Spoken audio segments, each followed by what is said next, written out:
Father always said, you know, if I needed any money, I needed to just go offshore and make a withdrawal. And that's kind of what it was.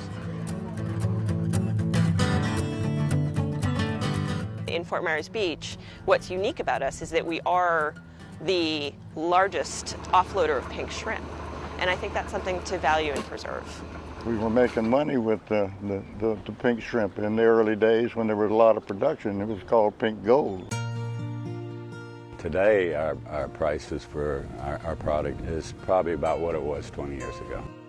When I first married my husband, there were a lot of independent shrimp boat owners. A lot of people couldn't sustain their living. They had to sell out or they lost their boats. It's a story of near constant adversity. They've had to deal with changing regulations, specifically dealing with environmental concerns, things like bycatch of endangered species such as turtles, and that was a huge expense. In the late 50s, there were probably a couple hundred boats here. We probably got about 40 working boats in this harbor now compared to 200. In those days we had ice. Now they're all freezer boats. Now the boats stay out a month and a half at a time. It used to be, there was more family businesses that raised kids. The whole dynamics of everything's changed. It's not the way it used to be. The whole community was like excited when a boat came in. The industry was doing real well until probably about 20 years ago when they started growing the shrimp all along the equator, Ecuador, Thailand, Vietnam, India, dug up their ice paddies and so forth and started raising shrimp. They haven't been able to compete on that market as well as they would have liked to, because while the price of shrimp is going down, the price of diesel fuel is going up. You know, we're losing the battle because, you know, it's all about development now and building, and, you know, nobody really cares about, you know, the shrimping industry except for on Shrimp Festival Day when, you know, to bring tourists in.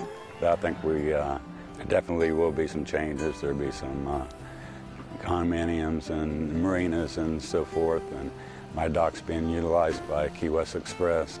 Who knows if we're going to have shrimp docks as development comes in. Do we want to lose this type of cultural aspects to condo development, or do we want to work to maintain our commercial fisheries and the culture that goes along with it? I think it will survive. You know, everybody loves the product. The ones that really want to scrape by are gonna, and the other ones are gonna go open a Starbucks. It's hard to get new people into it because you have to enjoy it. I got away from it about 8 years ago, and I got sucked back down here because it's in my blood. It's a very superior product, as you can imagine. Caught wild instead of sitting in ponds, you know, living in their own affluent. Locals know the difference. If you go to a restaurant with a local, they'll be able to know if it's real or not. I just love the product, and I love working with it, and I love being part of the industry. It's just hard to get away from that pink gold.